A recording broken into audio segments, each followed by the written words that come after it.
এবং গার্মেন্টস ব্যবসায়ী অনন্ত জলিল আজকে একটা বক্তব্য দিয়েছেন, কঠোর বক্তব্য, মানে সরকারকে নাড়িয়ে দেওয়ার মতো বক্তব্য এবং ইমোশনাল। সেটা বক্তব্য দিয়েছে, সে নিজেও জানে না সে আসলে কি বলেছে এই বক্তব্যে, কেউ তাকে বলেছে, বলে দিয়েছে। এই বিষয়গুলো নিয়ে আজকে কথা বলতে চাই আপনাদের সামনে। লেডিস এন্ড জেন্টলম্যান, গুরুত্ব দিয়ে মনোযোগ দিয়ে শুনবেন আজকে আমি কি বলি এখানে। উনি রীতিমতো মানে ব্লাস্টেড out about government's policies in terms of R&D sector, যে R&D সেক্টরগুলো আবার গার্মেন্টস ইন্ডাস্ট্রি বন্ধ হয়ে যাচ্ছে সরকারের মানে পদক্ষেপের কারণে। কোনো সাহায্য নাই, কোনো সহযোগিতা নাই। প্রবাসীদের জন্য লঞ্চ করেছেন, ওটার গায়ে ধরেছে এবং প্রবাসীদের জন্য করেছেন, কিন্তু আবার তাদের জন্য কি করেছেন এই প্রশ্নটা তুলেছেন। আমি সরকারের উচিত হলো এটা জবাব দেওয়া, বাট আমি দিতে চাই এই জায়গাতে কিছুটা বক্তব্য রাখতে চাই। যদিও Shafiqul Alam, the press secretary of chief advisor, he said something about that. He said he lied. Yes, he said he's lied, right?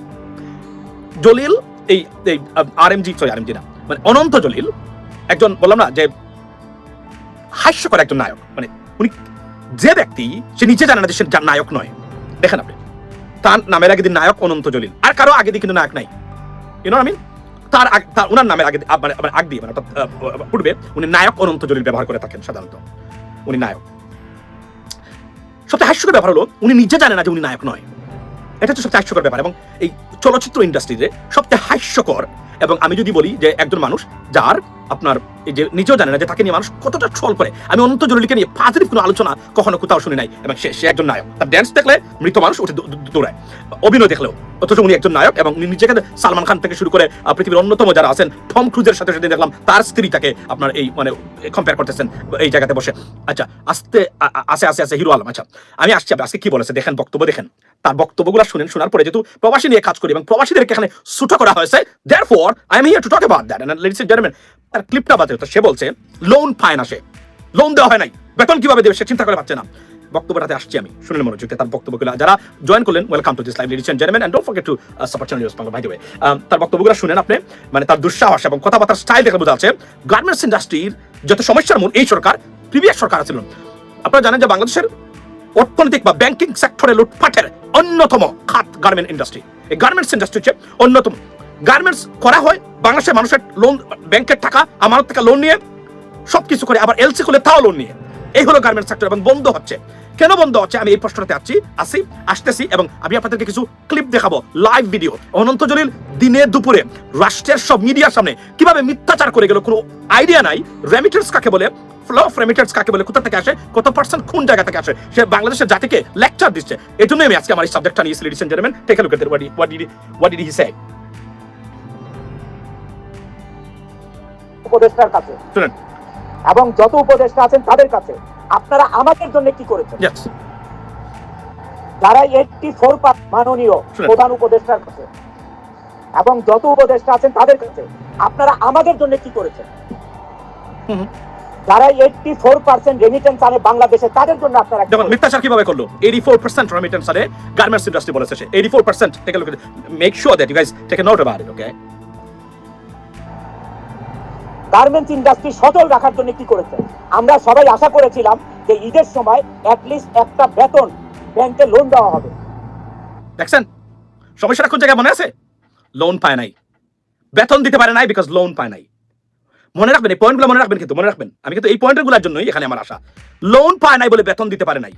তো কোয়েশ্চন ইজ, তাহলে তার যে গার্মেন্টসের যে পণ্য রপ্তানি করে, সেই পণ্য রপ্তানির টাকাটা আসলে কোথায়? এটা আমি দর্শক, মানে প্রিয় লেডিস এন্ড জেন্টলম্যান, আমি asking you I mean answer right to that question. That যে বললো যে, এবং সে নাকি 12 কোটি, কত কোটি টাকা বলছে প্রতিদিন, 12 কোটি টাকা নাকি তার খরচ হয় প্রতিদিন বলছে। গার্মেন্টসের লোন পৃথিবীর কোন দেশে, কাজিবান ভাই হি লিভস ইন জার্মানি, পৃথিবীর কোন দেশে কোন ইন্ডাস্ট্রি চলে বেতন দেয় লোন নিয়ে, ব্যাংক থেকে লোন নিয়ে এসে ইন্ডাস্ট্রি করে মানুষের লোন নিয়ে, কিন্তু বেতন দেয় লোন নিয়ে এস্টাবলিশড বিজনেস। মনে রাখবেন, ওইটা তো প্রথম থেকে তার শুরু করা উচিত ছিল। তাহলে বাংলাদেশের মানুষ লোন দিবে কেন? ব্যাংক থেকে লোন নিয়ে যদি বেতন দিতে হয়, তার গার্মেন্টস ইন্ডাস্ট্রি দরকার কি আমাদের?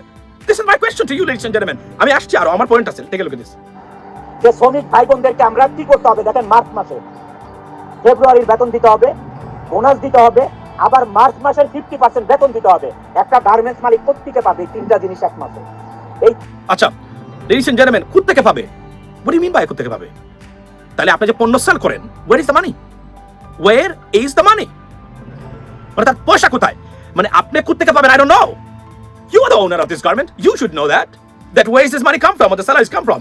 You sell products, you earn money or remittance, Therefore, you have the money to pay your employees. What are you talking about? Can you imagine this? কি বলছে দেখছেন আপনি?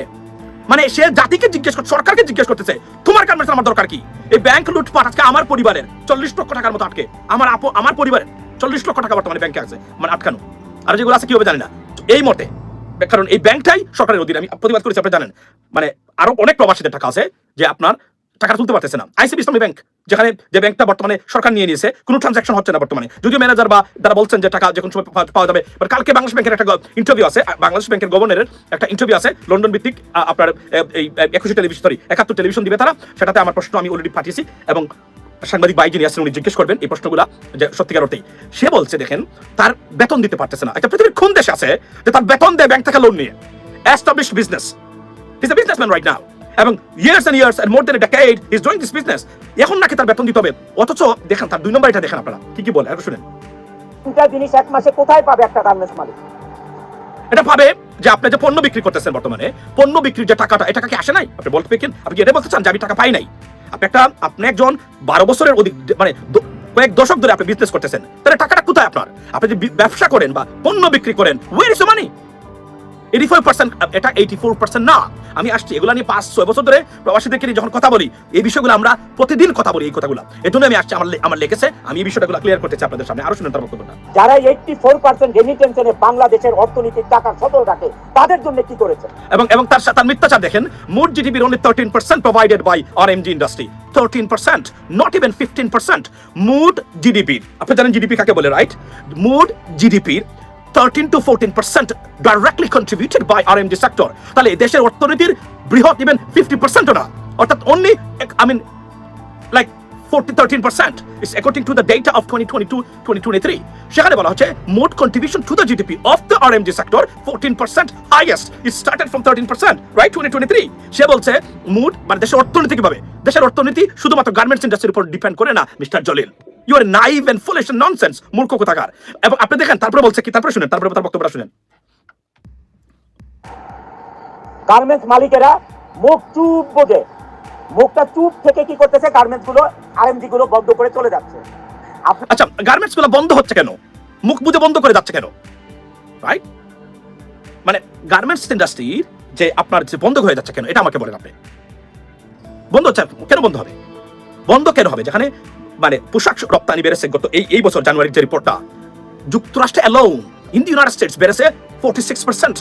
আমি আসছি, আমি দেখাচ্ছি আপনাদেরকে রিপোর্টটা, স্ট্যাটিস্টিক্স আমি আপনাদেরকে একটু পরে দেখাবো। আচ্ছা, আপনি বলছেন 13.25%, তারা $48 billion অ্যাকর্ডিং টু 2023 যে ইকোনমিক সার্কেল, যে মানে ফিসক্যাল ইয়ার, সেখানে তারা $48 billion তারা আনছে, অর্থাৎ রেমিটেন্স হিসাবে, মানে ফরেন কারেন্সি হিসাবে। How much they spent? They spent $40 billion on LC, this garment industry people। তাহলে আমরা কত পাচ্ছি মোট?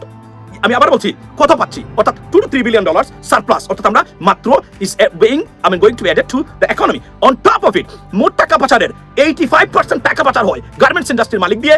ব্যাংক খাত লুটপাট করা থেকে শুরু করে দেশকে বিপর্যস্ত করা থেকে অর্থনৈতিক খাতকে বিপর্যস্ত করার ক্ষেত্রে এই অনন্ত জলিল গ্যাংরাই হচ্ছে number 1 culprits and criminals of our country, ladies and gentleman. এবং বলে কি আপনার টিকিটের দাম কমেছে বলে। আমি শুনে আপনাকে আসছি, আমি আসিম নজরুল সাহেব একটা পোস্ট দিয়েছেন, এটা নিয়ে আমরা কথা বলছি। Can you imagine this? সে কাকে কি শেখায় দেখেন আপনি। সে আমাদেরকে সেখানে লেকচার দেয়, অর্থাৎ জিডিপি 13%।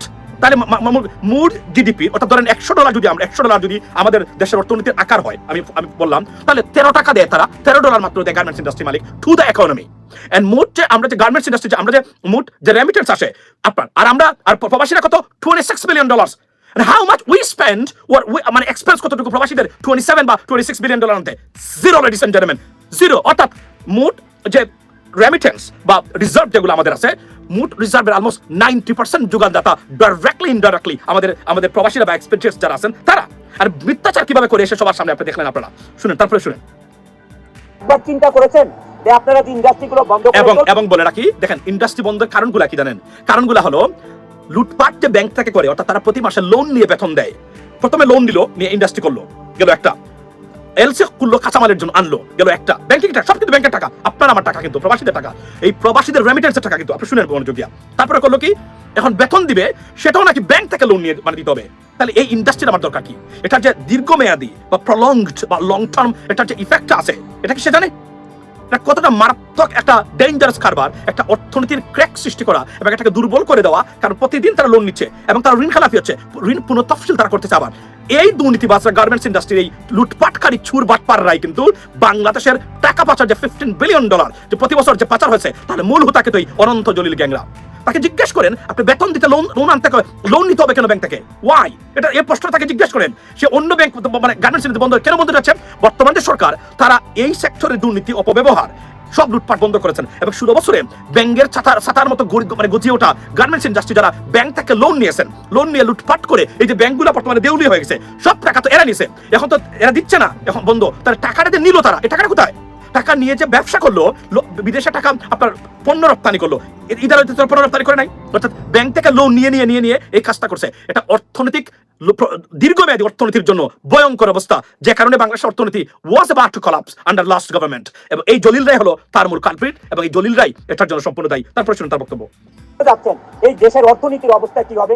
ওকে, এই দেশের কর্মসংস্থানের অবস্থা কি হবে?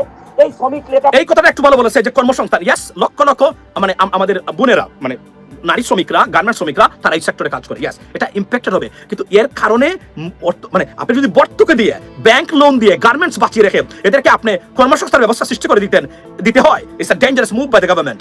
একটা পর্যায়ে কলাপস করবেই, কারণ it is not sustainable. That's the bottom line, ladies and gentleman. Take a look at one more. লিডাররা কয়েকজন মিলে এই দেশ চালাতে পারবে না, তারা একজন একটা ইন্ডাস্ট্রি করতে পারবে। ওকে, কিন্তু আপনারা কোনো পদক্ষেপ না নিয়ে কি করতেছেন? আপনারা গার্মেন্টস গুলো বন্ধ করে যার মতো হয়দার গ্রামে চলে যাচ্ছেন, অথবা আপনার গুলশান যারা এই দেখেন বলছে গুলশান বনানীতে বসে আছেন, এই গুলশান বনানীতে যে বাড়ি করেছে এটা ব্যাংকের লোন নিছে, গার্মেন্টসের টাকা নিছে, সব লুটপাট করে এবং চুরির টাকা, এবং তারা সরে যাচ্ছে কেন জানেন? সরে যাচ্ছে এখন ঋণ খেলাপি হবে। কেন ঋণ খেলাপি হবে? কারণ এই টাকাটা সে আর দিবে না, সেখানে দিতে পারবে না, কারণ এই টাকাটা আগে এই গার্মেন্টস মালিক যারা এই টাকাটা লোন নিয়েছে ব্যাংক থেকে গার্মেন্টসের নামে সব পাচার করে দিয়েছে। এবং আওয়ামী লীগের যারা টাকা পাচার করেছেন তারা হাজার হাজার কোটি টাকা পাচার করেছেন, লক্ষ লক্ষ কোটি টাকা পাচার করেছেন। এই প্রত্যেকটা টাকা হচ্ছে কোনো না কোনো গার্মেন্টস ইন্ডাস্ট্রির মালিক জড়িত। পুরো বলে কি শুনেন তারপর বক্তব্য। বাসায় বসে থাকতেছেন অথবা বিদেশে চলে যাচ্ছেন। What is this? এটা এবং গার্মেন্টস ইন্ডাস্ট্রির মালিকদেরকে আমি বলবো নাম ধরে এতে বিষয়ে মানে ইনভেস্টিগেশন করা দরকার।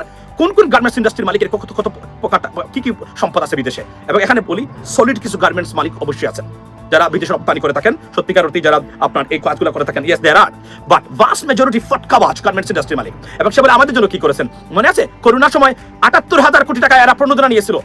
আমরা প্রবাসীরা আমরা ডাকাতি করা হয়েছে সেই সময় প্রবাসীদেরকে, ব্যাংক আপনার বিমান বাংলাদেশ এয়ারলাইন্স কয় টাকা প্রবাসীরা পেয়েছিল এটা আমরা জানতে চাই। এবং এই গার্মেন্টসের মালিকরা 78,000 কোটি টাকা তারা বাংলাদেশের সরকার থেকে তারা নিয়েছিল, আপনারা তারা প্রিন্ট করে এই টাকাটা দিয়েছিল এই চুরদেরকে, যারা বলছিল আমাদের অর্ডার আসতেছে না। কিন্তু তাদের সত্যিকার অর্থেই অর্ডার কিন্তু কমে নাই, সে সময় বন্ধ ছিল কিছুদিন পরে এটা কভার হয়ে গেছে। শুনুন তারপরে বাকিটা।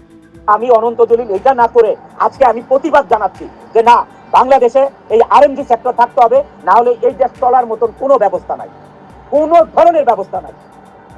আপনি যে আজকে চাল কিনবেন, আমাদের দেশে যে চাল উৎপাদন হয়, গম উৎপাদন হয়, ডাল উৎপাদন হয়, সমস্ত কিছুর 50% মতন ইম্পোর্ট করতে হয়। ভাত খাবেন করতে।